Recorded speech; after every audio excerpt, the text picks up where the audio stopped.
നമസ്കാരം. നെഹ്റുവിന് അധികാരത്തിൽ കടിച്ചു തൂങ്ങുവാനുള്ള ഒരു പ്രവണത ഉണ്ടായിരുന്നു എന്ന് പറഞ്ഞാൽ ഒരുപക്ഷെ നിങ്ങൾക്കത് വിചിത്രമായിട്ട് തോന്നിയേക്കാം. എന്നാൽ അത് സത്യമാണെന്ന് വിശ്വസിക്കേണ്ടി വരും. കാരണം ചൈനീസ് യുദ്ധത്തിലെ പരാജയത്തിന് ശേഷം അല്പമെങ്കിലും ധാർമ്മികതയുള്ള ഏത് രാഷ്ട്രീയ നേതാവും അധികാരമൊഴിഞ്ഞേനെ. എന്നാൽ നെഹ്റു അത് ചെയ്തില്ല. അദ്ദേഹം പ്രധാനമന്ത്രിയായി അധികാരത്തിൽ തുടർന്നു. മാത്രമല്ല, പരാജയത്തിന്റെ കാരണങ്ങൾ പഠിക്കുവാൻ യാതൊരു ശ്രമങ്ങളും നെഹ്റുവിന്റെ ഭാഗത്തു നിന്നും ഉണ്ടായില്ല.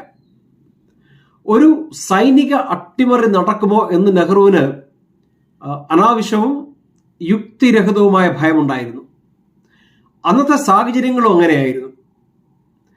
കാരണം പാകിസ്ഥാൻ അടക്കം ഭാരതത്തിനോടൊപ്പം സ്വതന്ത്രമായ പല രാജ്യങ്ങളിലും സൈനിക അട്ടിമറികൾ നടന്നിരുന്നു. ബ്രിട്ടീഷ് ഇന്ത്യയിൽ സൈന്യത്തിന്റെ സുപ്രീം കമാൻഡർ ഒരു സൈനികനായിരിക്കും. എന്നാൽ സ്വതന്ത്ര ഭാരതത്തിൽ സൈന്യത്തിന്റെ സുപ്രീം കമാൻഡർ പ്രസിഡന്റ് ഓഫ് ഇന്ത്യയാണ്. ഈ വ്യത്യാസങ്ങളൊക്കെ കൊണ്ടുവന്നത് സൈന്യത്തെ രാഷ്ട്രീയ നേതൃത്വത്തിനടിയിൽ കൊണ്ടുവരുവാനും അതുവഴി ഒരു സൈനിക അട്ടിമറി തടയുവാനുമാണ്. സൈന്യം ഒരിക്കലും സിവിലിയൻ ഗവൺമെന്റിനെ അട്ടിമറിക്കരുതെന്ന ചിന്ത നെഹ്റുവിനുണ്ടായിരുന്നു.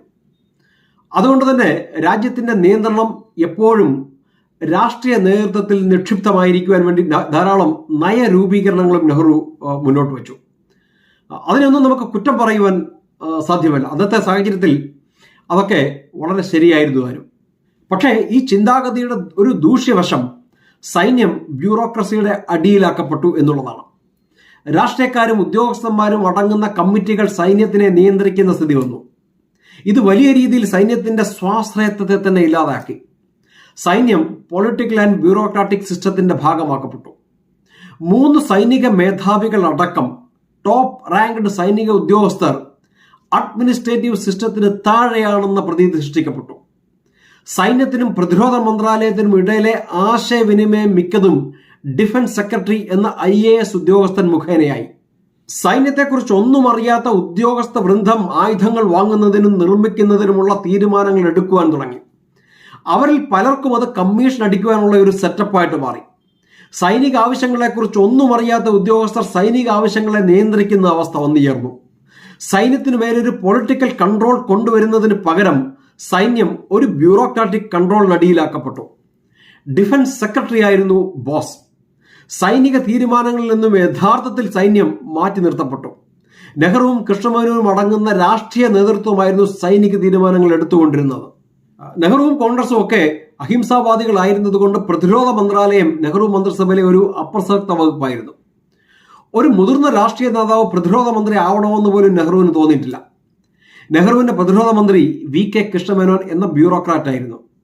ഇനി മറ്റൊരു ഉദാഹരണം കൂടി പറയാം, എങ്ങനെയാണ് നെഹ്റു സൈന്യത്തിനെ പരിഗണിച്ചിരുന്നത് എന്നറിയുവാൻ. ബ്രിട്ടീഷ് ഇന്ത്യയിൽ ബ്രിട്ടീഷ് സൈനിക മേധാവിയുടെ ബംഗ്ലാവ് അന്നത്തെ ബ്രിട്ടീഷ് വൈസ്രോയുടെ പാലസിന് തൊട്ടടുത്തായിരുന്നു. അതിന്റെ അന്നത്തെ പേരായിരുന്നു ഫ്ലാഗ് സ്റ്റാഫ് ഹൗസ്.